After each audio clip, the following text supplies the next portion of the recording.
Tentu Allah memberikan gerbang. Gerbang apa? Gerbang sodakoh dan jariyah. Setiap saya berbuat baik pada Bapak, Bapak beramal soleh, amal solehnya untuk saya pahala. Kan itu ya? Saya kebagian dari amal soleh, itu jariyah. Saya berbuat baik pada seorang miskin di jalan, kemudian si baik yang miskin itu berbuat baik, saya dapat pahala dari dia. Itu akan menggenapkan 10 kewajiban saya memenuhi target pahala. Dan guru, Masya Allah, setiap harinya dia menghadapi murid, mengajari muridnya di kelas, kemudian mungkin dari 1.000, dari 1.000.000 muridnya, ada 1-2 orang murid yang soleh, itu akan menjadi jariyah untuk yang bersangkutan. Karena itu kita bisa pastikan almarhum memiliki pahala yang cukup. Sehingga wajar kalau Rasulullah mengatakan penghasilan yang terbaik itu adalah penghasilan dari orang yang mengajarkan Al-Quran. Yang mengajarkan Al-Quran itu bukan ustaz. Semua bidang ilmu itu datangnya dari Al-Quran. Artinya semua orang yang mengajarkan ilmu apapun, kalau sekali 2 kali dalam dirinya ada lillahi ta'ala, ada yang dia lakukan untuk Allah, gak usah sepanjang ayatnya. Wa may ya'mal mithqala dzarratin khairan yarah. Barang siapa beramal sedikit saja yang baik, Allah akan membalasnya. Meskipun sebut saja umurnya 80 tahun, ada 1 hari dia lakukan karena Allah, mungkin itu yang mencukupkan dia. Shadaqatun jariyah. Au ilmun yuntafa'u bih, au ilmu yang bermanfaat. Masya Allah, kembali lagi kepada guru. Dan siapa yang disebut guru? Bukan dosen saja, bukan guru saja, bukan ustadz saja, tapi setiap kita yang mengajari siapapun. Saya memiliki teman dan teman saya mendapatkan pengaruh baik dari saya. Saya adalah guru dia, ya kan? Saya sudah memberikan ilmu kepada dia, karena pada dasarnya ilmu itu nasihat. Kemudian nasihat di dalam Islam bahwa lisanul hal afsahu min lisanil maqal, bahwa nasihat dengan sikap keteladanan jauh lebih fasih daripada dengan ucapan. Dan kita tahu almarhum pasti sudah memberikan keteladanan dalam pergaulannya, memberikan keteladanan dalam ucapannya, dalam sikapnya, dalam pendiriannya. Tidak mungkin kita hadir pada saat ini kalau tidak ada sedikit saja kebaikan dari almarhum. Pasti ada. Dan kebaikan itu, Masya Allah, Allah akan membalasnya berlipat ganda. Hadirin, kalau Allah memberi kepada kita rezeki, sebut saja memberi kita uang, tapi Allah juga memerintahkan kita bersedekah, iya kan? Allah memberi kepada kita ilmu, tapi Allah juga memerintahkan kita untuk memberikannya. Kira-kira balasan dari Allah, kira-kira kalau saya dapat uang dari Allah, kemudian saya berikan lagi atas perintah Allah, kira-kira Allah membalas gak sih? Pasti membalas. Dan balasannya bukan dari manusia, dari Dia yang maha kaya, dari Dia yang maha agung, pasti berlipat ganda. Itu. Dan kalau ada keburukan, Allah maha pengasih, maha penyayang, pasti Allah membalasnya tidak berlipat ganda. Kalau keburukan dibalas setimpal, kalau kebaikan dibalas berlipat-lipat.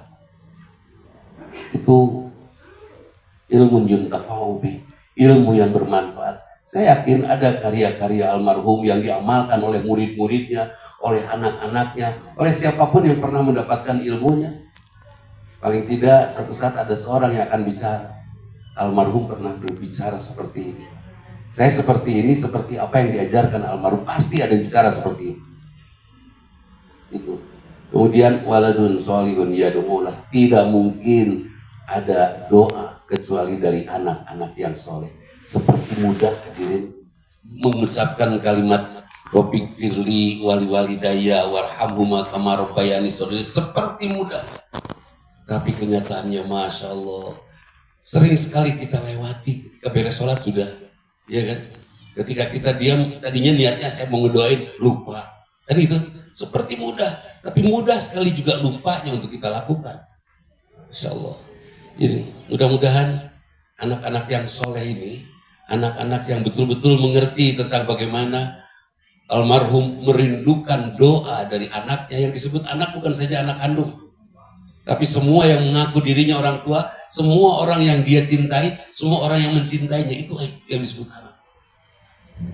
Saya kebetulan sedih punya anak hanya 2. rencana saya nikah muda 42 tahun yang lalu, saya pengen punya anak banyak. Tapi qadarullah Allah menyampaikan, memberikan pada saya anak pada usia 7 tahun pernikahan. Kemudian pada usia 10 tahun pernikahan, setelah itu tidak ada lagi. Hanya 2. Nah, apa yang saya lakukan? Saya membangun pesantren. Saya bikin pesantren, boarding school. Terus apakah harus membayar pesantren? Enggak. Saya gratiskan. 25 tahun yang lalu saya membuat pesantren itu dengan 240 santri saja, tidak lebih, karena gratis. Dan alhamdulillah saya berharap dari mereka ada anak-anak saya. Sekarang alumninya sudah sangat banyak. Dari alumni itu saya tidak minta banyak. 10-20 orang atau 2-3 orang atau 1-2 orang saja setiap angkatan yang soleh. Sudah cukup. Itu akan menjadi waladun solihun yad'ulah, anak yang soleh yang mendoakan kedua orang tuanya. Apakah mendoakan kedua orang tua itu pada saat orang tua sudah tidak ada? Enggak lah. Dari sejak ada, dari sejak kita mengerti. Robbik firli, ya Allah ampuni kedua orang tua kami. Dengan kesadaran, karena kedua orang tua kami selalu memaafkan kami saat kami bersalah, bahkan saat kami lupa meminta maaf. Itu. Rabbik firli wali warhamhuma, ya Allah sayangi mereka. Karena dari sejak kami di dalam kandungannya, dari sejak kami dididik, dari sejak kami tidak paham, mereka selalu menyayangi kami, bahkan mengajari kami dengan penuh kasih sayang. Sayangi mereka. Menyayangi itu, jangan kau biarkan kedua orang tua kami terluka ya Allah, di dunia ini dan di akhiratmu nanti, karena mereka juga selalu menjaga kami agar kami tidak terluka. Jangan kau biarkan kedua orang tua kami sakit ya Allah, karena mereka pun mengajarkan kepada kami kesehatan dan menjaga agar kami tidak sakit. Warhamhuma, ya Allah kayakan kedua orang tua kami di dunia ini dan di akhiratku, juga di barzahmu dengan kekayaan tentram. Karena kekayaan mereka pernah kami habiskan untuk bekal kami sepanjang perjalanan hidup kami. Itu luar biasa. Kalimat warhamhuma ini dalam sekali. Segala aspek kehidupan. Sayang itu bukan hanya pelukan. Sayang itu bukan hanya nasihat. Sayang itu bukan hanya keteladanan. Sayang itu bukan hanya darah dan bukan hanya keringat. Tapi keseluruhan itu adalah kasih sayang. Kita sudah merasakan bahwa orang yang paling sayang kepada kita adalah orang yang paling bermanfaat untuk kita. Itu. Kalau hanya sekedar dibelai tapi tidak ada manfaatnya kan beda ya. Ini sudah dibelai, kita mendapatkan manfaat juga dari kehadiran hidupnya. Warhamhuma kama rabbayani shaghira. Sebagai sayangi mereka sebagaimana mereka merawat kami, memelihara kami dari sejak kami kecil. Ya Rabbana, orang tua yang berakal sehat pasti akan merawat anaknya. Bahkan tempo hari ada seorang ibu gantung diri yang sebelumnya membunuh 2 anaknya. Alasannya pun tetap sayang itu, karena takut anaknya tidak makan. Alasannya sayang hanya tanpa iman. Ya kan? Seperti seorang laki-laki berzina dengan kekasihnya. Dia sayang, alasannya hanya tanpa iman. Almarhum pasti menyayangi kita dengan iman, memberikan keteladanan kita dengan iman, pasti. Dan ini Masya Allah hadirin rahimakumullah, kalau kita pernah kagum kepada beliau, kenapa tidak kita coba rinci apa yang membuat kita kagum. Dan setelah kita tahu apa yang membuat kita kagum kepada almarhum, kenapa tidak kita teladani.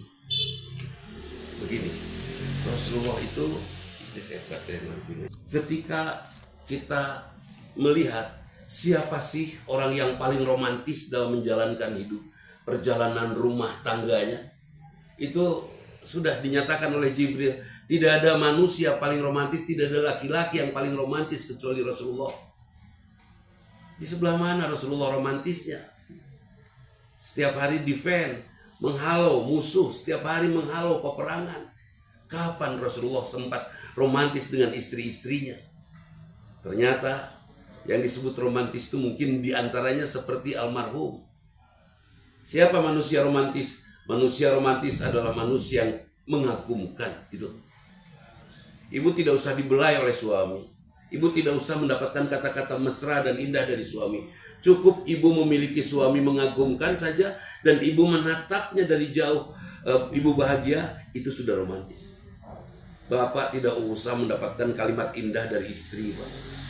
Cukup istrinya tasurratka idza nazarta. Cukup istrinya membuat kamu bahagia ketika kamu menatapnya. Istrinya mengagumkan. Bukan menenteramkan, mengagumkan. Rasa kagum itu adalah rasa yang akan membuat kita sehat.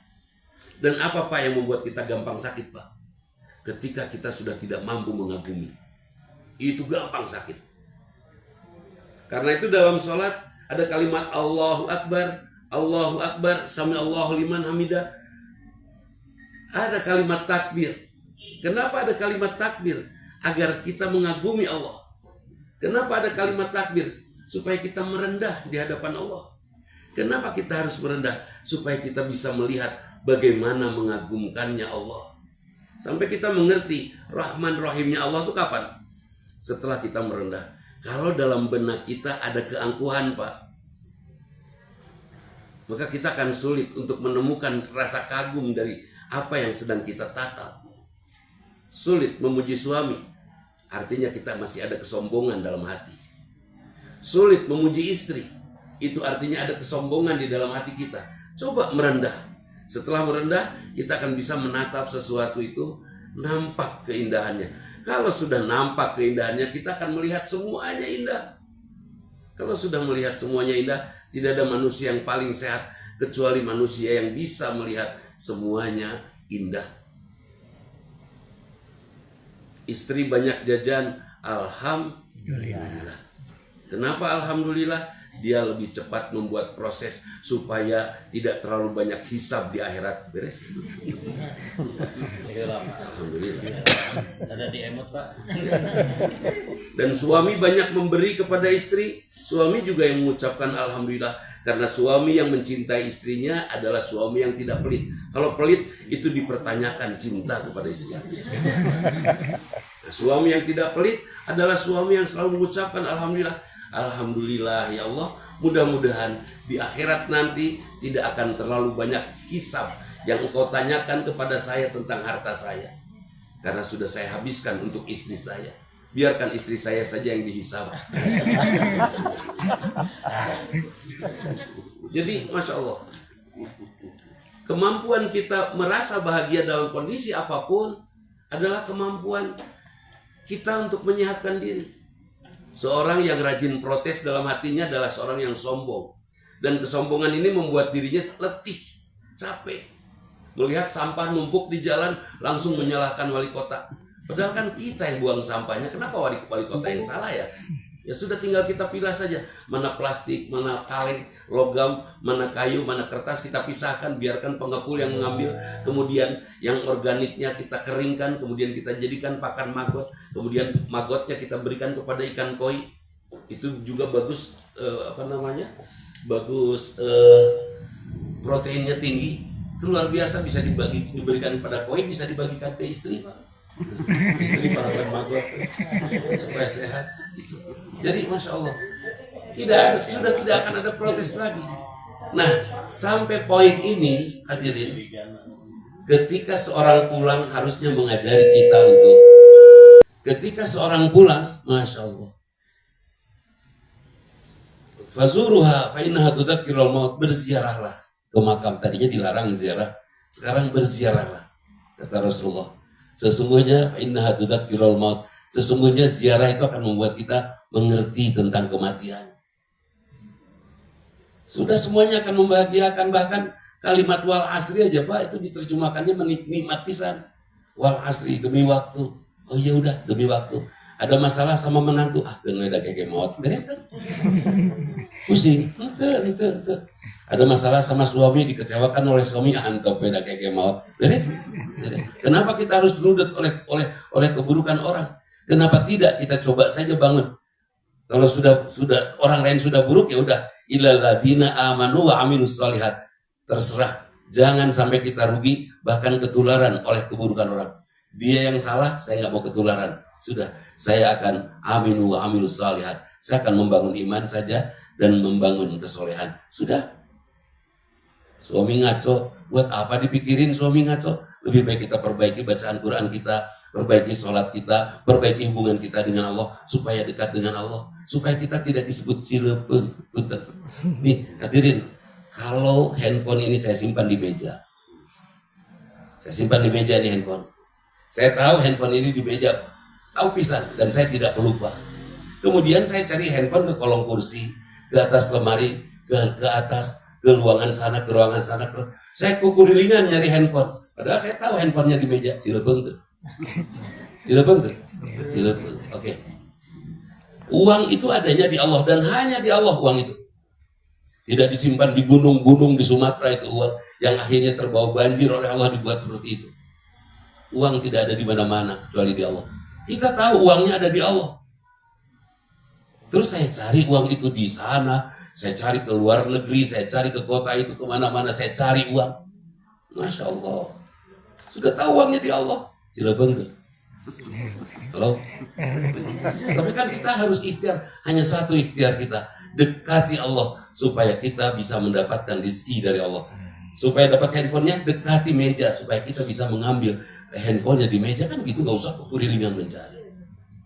Seperti itu. Itu sikap sehat menurut saya. Banyak di antara kita yang puntennya kalau saya sebut cilepeng. Katanya pengen kaya, kalau supaya kaya gimana caranya? Ya dunia ukhdumi man khadamani wastakhdumi man khadamaki.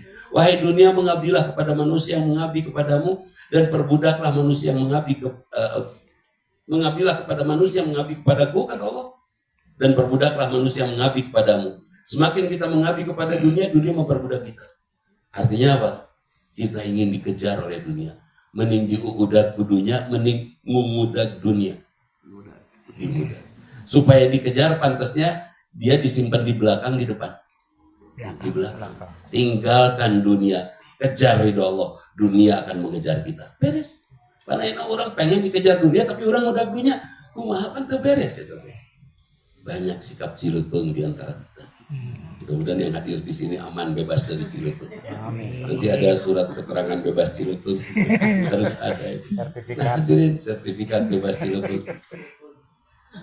Kenapa harus saya sampaikan ini? Karena ketika kita berziarah, ketika kita hadir di tempat ini 40 hari almarhum pulang kepada Allah, pergi dari tengah-tengah kita untuk apa?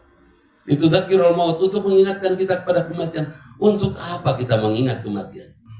Yaumun la yanfa'u malun wala banun illa man atallah biqalbin salim.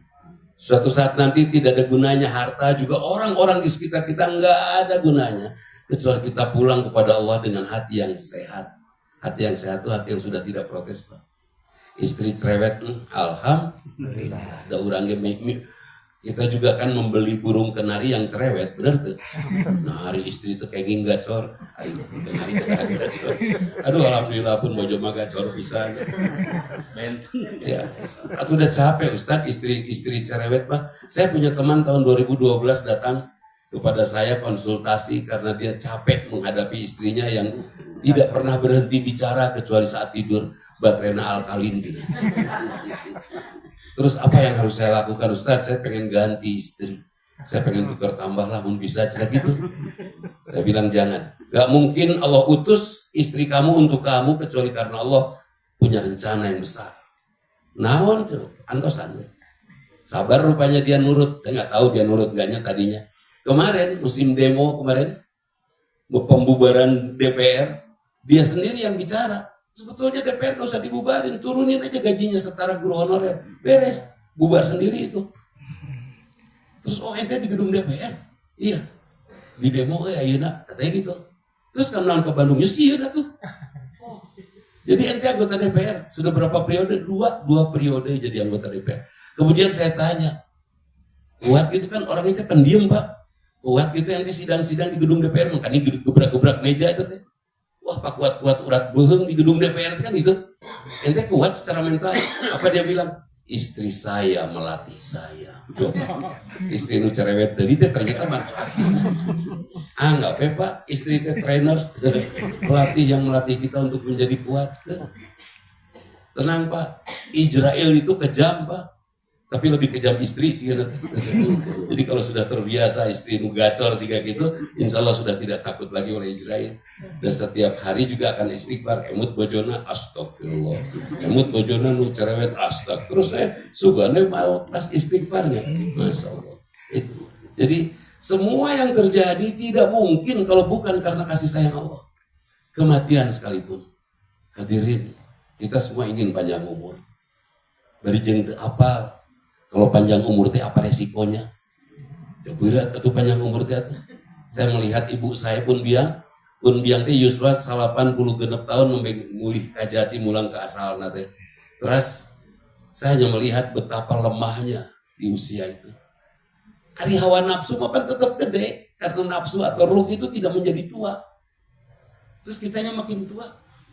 Ya Allah berat. Itu juga yang menjadi alasan saya tidak memiliki istri dua. Dekilir teh wajib. Terus bayang usia istri saya dua-duanya panjang umur. Terus umur saya sampai umur 101. Pas umur 88 wajib gilir tuh. Tetap wajib. Terus kata nagaan moal. Ngadon lung saya kan gitu. Seueur ngendek-ngendek meja ke sering-sering teh ngendek-ngendek rayon. Jadi Masya Allah. Kita sering ingin panjang umur padahal pada usia tertentu ada saat kita letih. Pun biang katos nyangem sebenarnya mah capek. Hayang nama minta ke Allah teh ya Allah atoskeun we. Tapi da teu meunang minta kitu teh saur pun biang. Ya, letih, hidup itu letih. Dan buat kita juga yang masih aktif, kebayang teu kalau manusia umurnya masing-masing 1000 tahun ayeuna. Kira-kira tuh Bagus Ismail macet ku aki-aki teh. Ku aki-aki burber ke kelayangan, ini lalaun semua jalan macet moal aya mobil, Pak. Sabandung Car Free Day tidak ada kendaraan karena dia banyak sepuh nu jalan-jalan. Itu untung ada kematian. Baru kemarin saya membayangkan kematian Jumat sore setelah saya berbagi dengan lansia, saya mengirimkan bantuan ke Kabupaten Bandung. Saya di mobil sendiri terjebak macet pas di tengah-tengah asalnya terjebak banjir asalnya kecil aja air tuh di bawah ban. Tarik gitu saya itu makin kenceng akhirnya setengah pintu mobil Pak, mobil saya mobil tinggi, saya percaya diri aja bisa nerabas banjir. Wah itu endek-endekan mobil Pak. Dan kapan saya bisa tenang? Di depan saya ada truk besar mogok, lu gede ge mogok mau orang. Pikiran saya gitu, tapi Allah wenang. Saya terus mengucapkan subhanallah alhamdulillah la ilaha illallah akbar. Di situ saya tentram tenan Allah ya Allah palid jeung maot ge da palit dan meninggalnya mengucapkan la ilaha illallah ngaja mah esek gitu. Terus saya subhanallah alhamdulillah la ilaha. Akhirnya saya mundur sedikit, mundur dan bisa nyusul truk itu dan saya bisa lepas dari tempat banjir itu. 90 menit tiga gayung di banjir. Ya Allah, oh kieu meureun sakaratul maut teh tegangna teh. Cek malaikat teh lain gitu eta mah saeutik kene. Malaikat teh bilang, "Tegang, Pak." Baru begitu saja sudah seru. Nah, hadirin, sehatkan hati kita. Karena almarhum sudah memberikan contoh kepada kita. Siapa yang bisa menyehatkan hati? Mereka yang hidupnya memanfaatkan ilmu dan pikirannya. Dan siapa yang sulit untuk sehat hatinya? Mereka yang hidupnya hanya dengan hati saja. Ayo we ngarasa-rasakeun. Ningali itu, ngararasakeun, ningali ieu, ngararasakeun. Tersinggung lah, curiga lah. Iya kan? Sudah. Gunakan saja pikiran kita. Ada orang bohong kepada kita, orang yang menggunakan pikiran langsung mikir gini, dia bohong, saya percaya atau tidak, sudah. Urusan bohong dia, urusan Allah. Keniluan, beres? Beres. Anak nakal, susah dibenerin, ya sudah. Urusan nakal, urusan hidayah dari Allah. Mangga nyanggakeun, terserah Allah saja. Saya sudah mendidik, saya sudah mengajar. Urusan saya, ibadah. Dan contoh paling dekat pada diri saya sendiri, Pak. Bulan Syawal kemarin selesai lebaran gula darah saya sampai 600. Tensinya kebetulan pas diperiksa tuh 185/128. Saur dokter teh iraha setrukna. Aduh, kata dokter jeung naros iraha setruk. Berat, Pak. Akhirnya saya bicara sama dokter, tolong urus kesehatan saya. Titik kesehatan saya tidak akan mikir-mikir lagi. Kenapa saya nggak mikir tentang kesehatan saya? Saya tidak kuliah di Fakultas Kedokteran, saya tidak pernah baca jurnal-jurnal kedokteran, saya tidak pernah tahu tentang itu. Karena spesialisasi ilmu saya tidak di situ. Urus kesehatan saya akan nurut. Cek dokter tekenging kieu, saya tidak akan lakukan. Kata dokter harus gini, saya akan lakukan. Kata dokter minum obat ini setiap jam sekian, saya akan taat. Saya nggak akan mikir-mikir penyakit saya. Ada teman saya yang menyarankan makan mahoni geura. Itu dituar. Makanya mahoni dituar kumaha ngagaresna. Wah, segala macam usul saran kepada saya datang. Selalu saya tanya, pernah baca jurnal kedokteran tentang diabetes? Belum, geus moal percaya. Kan gitu ya. Udah, saya hanya percaya kepada yang pernah belajar tentang itu. Udah, lewat. Akhirnya saya hanya ibadah saja. Saya perbaiki sholat saya, udah bisi maut. Saya perbaiki silaturahim saya perbaiki terus rumah tangga saya perbaiki hubungan saya dengan anak, dengan menantu, dengan cucu, dengan besan. Saya perbaiki semuanya. Dan saya merasa nyaman dengan itu. Karena saya sibuk memperbaiki yang harus saya perbaiki. Saya ibadah saja. Hasilnya apa? 1,5 bulan yang lalu, dokter menyatakan saya sudah bebas dari diabetes. Kata dokter, coba untuk tidak makan obat. Saya tidak makan obat. Selama 1,5 bulan ini, tidak makan obat. Terus apa kata dokter? Sok bebas pada tuang naon. Saya bebas, saya merdekakan. Mulai bala-bala deh, mulai teh manis deh. Saya cek, alhamdulillah tidak berubah. Oh, berarti sudah sehat. Itu kasus yang jarang, Pak, sembuh dari diabetes, jarang. Ternyata resepnya itu urusan Allah, urusan saya ibadah. Sudah, Bu, Pak, hadirin, jangan sakiti jiwa kita hanya memikirkan sesuatu yang bukan urusan kita.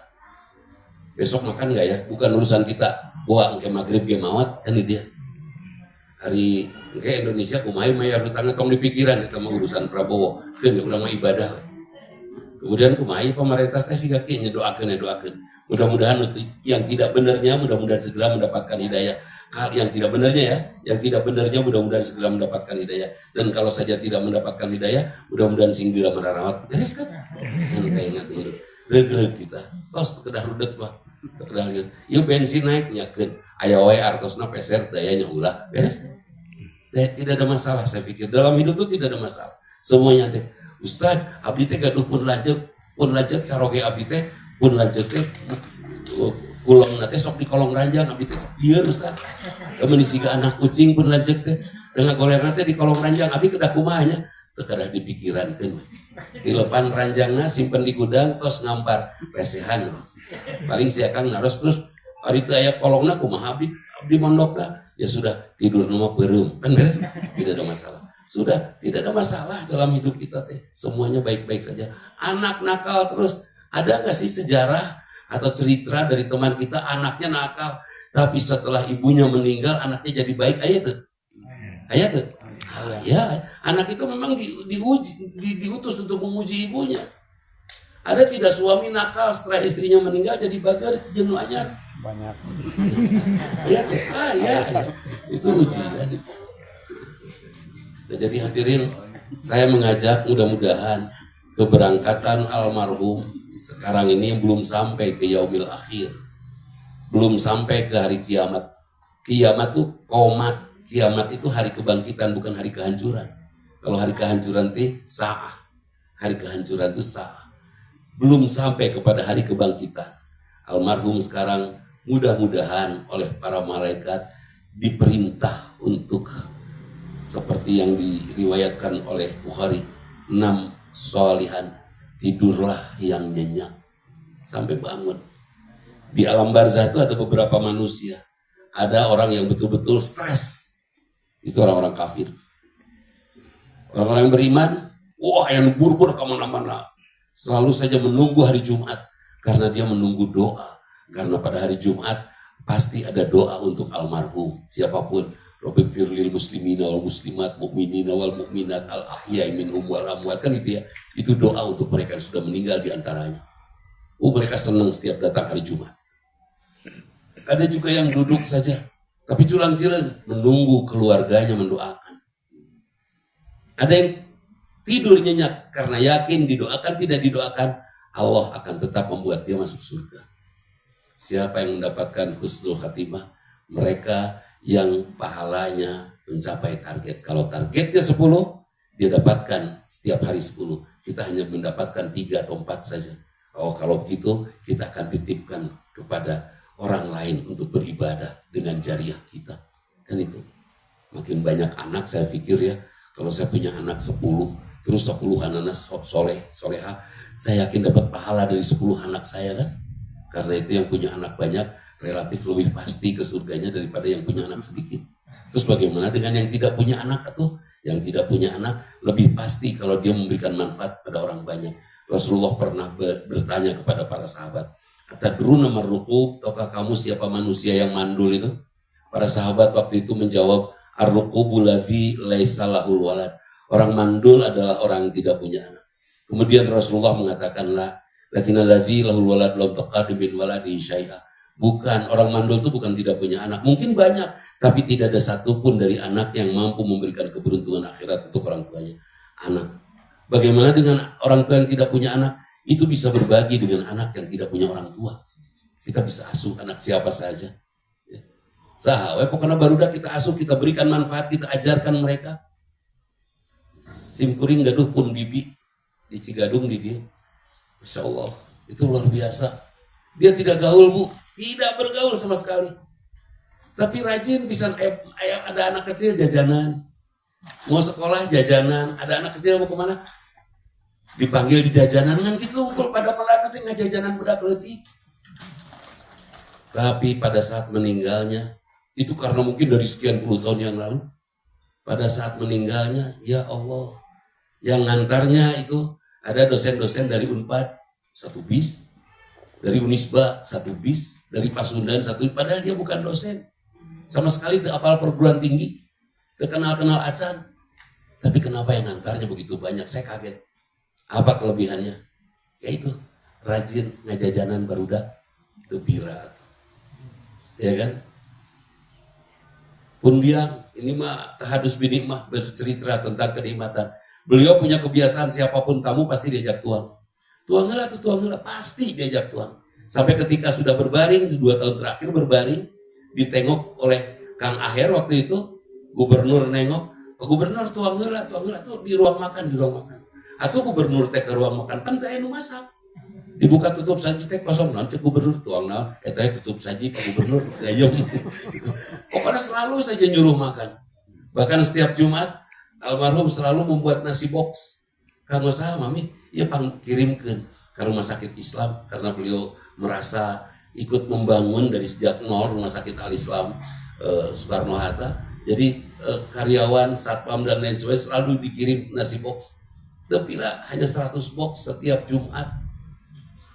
Pas ngantunkeun nu jajab ke pemakaman umum Ciputra, Masya Allah. Binungna luar biasa, padahal yuswana 80 genep tos teu gaduh rerencangan. Sudah tidak punya teman, tos tarana tangga, tidak punya tetangga, tapi yang nganternya luar biasa. Oh, mungkin ini yang disebut kesehatan dalam kehidupan. Dudi Mutakin, Simkuring, saya meninggal. Pas saya meninggal 1000 orang semua berdoa meminta kepada Allah. Ya Allah ampuni Dudi Mutakin, ya Allah jadikan Dudi Mutakin ahli surga, tentramkan di barzahnya ya Allah. Itu tidak akan diijabah kalau Dudi Mutakin pada saat pulang hatinya belum sehat, masih gede ambek, masih aya keheul, masih protes. Tadi juga saya datang ke sini, muntah saya ngadadak, wah ngerem saya. Saya langsung saya didoakan, sing soleh, sing salamet, sing beunghar. Kenapa saya mendoakan sing beunghar? Dadu beungharna tara mentas gitu. Sok mentas keneh, kan beunghar gitu ya. Jadi kalau cari menantu nanti sok buntas jangan, sok can beunghar gitu ya. Nah itu, jadi disehatkan saja hati kita, jangan dibuat rudet lah ya. Udah capek atuh rudet teh. Aya beurit di bumi tos ajak seuri. Dadahan. Terus di usia kita masih perlu kita bercita-cita membuat lantai 2 di rumah? Tekudu. Mal katakan di usia juri kan itu. Dan di usia kita mah rumah teh cukup kecil aja kan. Ruang tidur, ruang makan, ruang tamu, ruang TV sama satu. Ruang keluarga, dapur, jamar. Udah hanya segitu 30 meter cukup ruang buat usia saya ke atas. Cukup segitu. Halaman lah buat olahraganya sehektar. Kedah alit-alit. Sudah. Jadi tidak usah berpikir dan merencanakan sesuatu yang tidak pantas untuk kita lakukan di usia kita. Di usia di atas 50 sudah mulai harus serius untuk membereskan hubungan kita dengan Allah. Pilih kesempat itu. Khawatir kita tidak sempat untuk memperbaiki diri, mendekatkan diri kepada Allah sampai kita kenal Allah, mengagumi Allah dan jatuh cinta bahkan rindu kepada Allah mulai sekarang.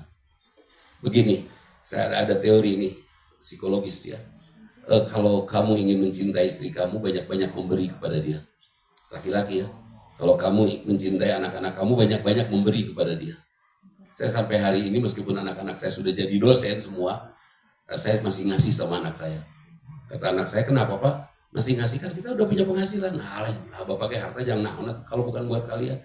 Saya bagiin buat anak saya. Tapi kami nanti tidak jadi mandiri. Baiklah, madinya jadi mandiri atau tidak. Ente, tapi mau urangi, mau sodako. Kan itu ya, saya bilang gitu dah.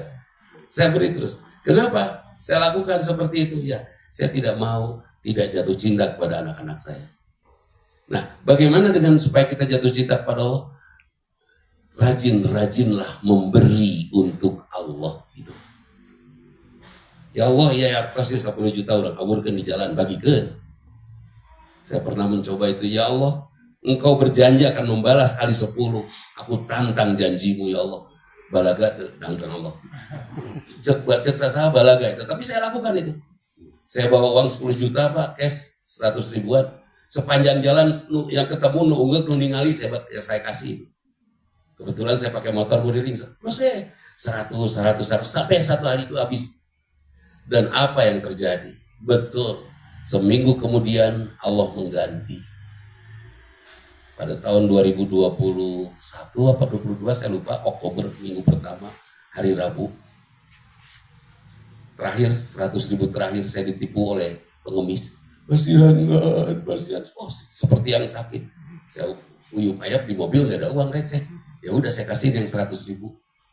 Langsung dia dengan bahasa yang sehat dan kuatnya dibicara.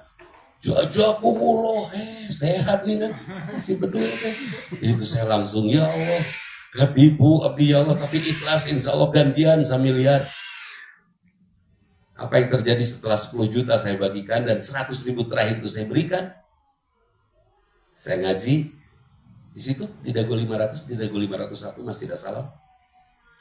Saya ngaji di situ hari Rabu jam 10 beres jam duhur ya, sholat duhur. Tiba-tiba ada seorang ibu memberikan uang pada saya 1 miliar cash. Langsung ngalamun, misal naon ya. Kata teman, udah bingung atuh, saya nolak dah, bisi teka saya kan. Akhirnya teman-teman udah bikin masjid aja di madrasah, akhirnya bikin masjid di madrasah. Buatlah masjid di madrasah dengan anggaran 2,1 miliar. Dan 1,1-nya gampang ternyata mengumpulkannya kalau Allah sudah mengizinkan kan. 4 bulan saja selesai masjid itu. 10 juta diganti dengan 1 miliar. Itu kan luar biasa. Akhirnya saya katakan, amantu bika ya Allah. Saya beriman padamu ya Allah. Bukan kemarin-kemarin tidak beriman. Ini semakin menguatkan iman saya. Sok Pak kira apa? Sing yakin. Pasikeun sadayana ka pojok. Mama, tanah nu di ditu, anggo mama sadayana. Eta nu saha kitu, nu batur. Terus ku mama we. Pokona mah pasikeun ka pojok. Urang mengke ka akhirat teu kada aya hisab Pak, langsung surga tanpa hisab. Itu kan mudah-mudahan seperti itu. Nah hadirin itu saja. Saya ingin mengingatkan bahwa kalimat Rabbik firli wali walidayya warhamhuma kama rabbayani shaghira itu maksudnya dengan kedalaman maknanya yang seadanya. Dan in qata amulu ila min salasin shadaqatun jariyah wa ilmun yuntafa'u bihi wa waladun sholihun yad'ulahu, itu maksudna teh. Mudah-mudahan kita termasuk orang-orang yang mengkayakan almarhum ya. Menenteramkan almarhum di alam barzah ya, mudah-mudahan. Perlu nggak persiapkan kematian? Halo. Perlu tidak? Perlu? Tidak. Ada orang beli makam di San Diego Hill, kapal 1 miliar atau 2 kuburan. Hari maut ngerelep di laut kan terjadi. Terjadi dekat anggoy itu teh. menyiapkan kain kafan di pojok lemari oleh ahli waris teka pendak tetap kafan di masjid yang dianggonakan itu sudah kematian kita serahkan saja kepada yang hidup. Tapi ada orang bersodakoh kanggo naon bebekalan kanggo maut lepat. Kanggo naon saum bebekalan kanggo maut salah. Kenapa saum? Karena Allah. Kenapa sodakoh? Karena Allah. Bari bebekalan ulah siga urang lembur anu ameng ka hotel Indonesia. Wah, mau kompor, mau kalapa, mau sanggup, bisi ke disuguhan, cek itu. Jangan. Gak usah berbekal, kalau sudah sampai surga mah, all in Allah yang ngurus. Jadi apa yang harus kita lakukan? Kata Rasulullah, persiapkan kematianmu. Maksudnya apa? Waspadai kematianmu. Jangan sampai pas salah, pas maut. Suami pulang di pipi ada lipstik, istrinya digaplok, maut, pembunuhan bukan? Pembunuhan.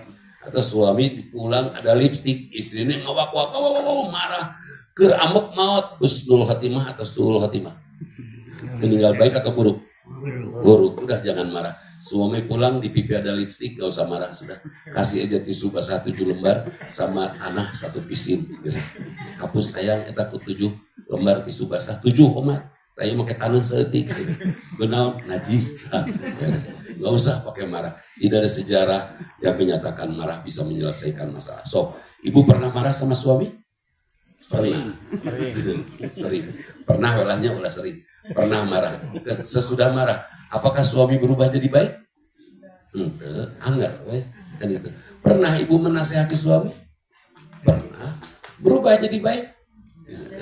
Tidak usah dengan nasihat, tidak usah dengan marah. Tapi seperti makmum pada saat sholat. Ketika imam salah, makmum laki-laki mengucapkan kalimat subhanallah. Kenapa? Anak laki-laki kepada bapaknya boleh diskusi untuk memperbaiki bapak. Tapi istri dan anak-anak perempuan jangan ngajak diskusi. Perempuan cukup menepukkan tangan pada saat imam salah. Artinya cukup bersikap. Kenapa menepukkan tangan tidak mengucapkan subhanallah? Karena perempuan kalau mengucapkan subhanallah saat imam salah bakal recet. Subhanallah, imam korek subhanallah, imam silepeng, jadi gandeng atau sama masjid. Jadi cukup dengan menepukkan tangan saja. Dan di rumah juga nggak usah ibu dengan kata-kata, cukup ibu bersikap indah saja. Ketika suami salah, ibu semakin cantik, semakin menarik, semakin indah, semakin mengagumkan yang membuat suami merunduk malu. Akan seperti itu psikologisnya. Psikisnya itu bakal seperti itu. Jadi insya Allah harus seperti itu niru. Dan kita Pak laki-laki ketika makmum kita salah, boleh nggak imam memperbaiki makmum? Walatolin, makmum nggak ada yang amin, boleh ke imam namali? Amin atulah, boleh. Jadi ketika makmum salah, imam tidak boleh memperbaiki. Cukup jadi imam yang mengagumkan, bacaannya fasih, pinter, akhlaknya soleh, insya Allah makmum akan nyaman menyimaknya, kan gitu ya. Seperti itu juga di dalam rumah kita. Imam, boleh nggak makmumnya banyak? Boleh. Makmum, boleh nggak imamnya banyak? Boleh. Jadi imam, boleh nggak istrinya banyak? Boleh. Semangat. Istri, boleh nggak suaminya banyak? Nggak boleh, kan itu gak gitulah analogisnya. Wallahu alam, saya tidak mengarah ke sana karena saya juga memilih satu saja sieun lieur. Kebayang sok opat, istri saya opat, terus opat anak panjang umur, terus opat anak ngajak jalan-jalan dari jeung opat anak karena kursi roda rudet deh. Atau di talian kursi roda teh digusur, ada karetaan, kalah bahaya. Walah, tos hiji urang kita jadikan satu istri 4 rasa ya daripada 4 istri teu karasa. Mudah-mudahan almarhum betul-betul menjadi seorang yang dibahagiakan oleh Allah di alam barzahnya. Almarhum menjadi seorang hamba yang betul-betul dirahmati oleh Allah Subhanahu wa taala di alam barzahnya. Sampai pada saat hari kebangkitan nanti almarhum dituntun langsung tanpa hisab untuk mendapatkan jannatun naim. Itu saja, mohon maaf. Aqulu qouli hadza wa astaghfirullah li wa lakum. Assalamualaikum warahmatullahi wabarakatuh.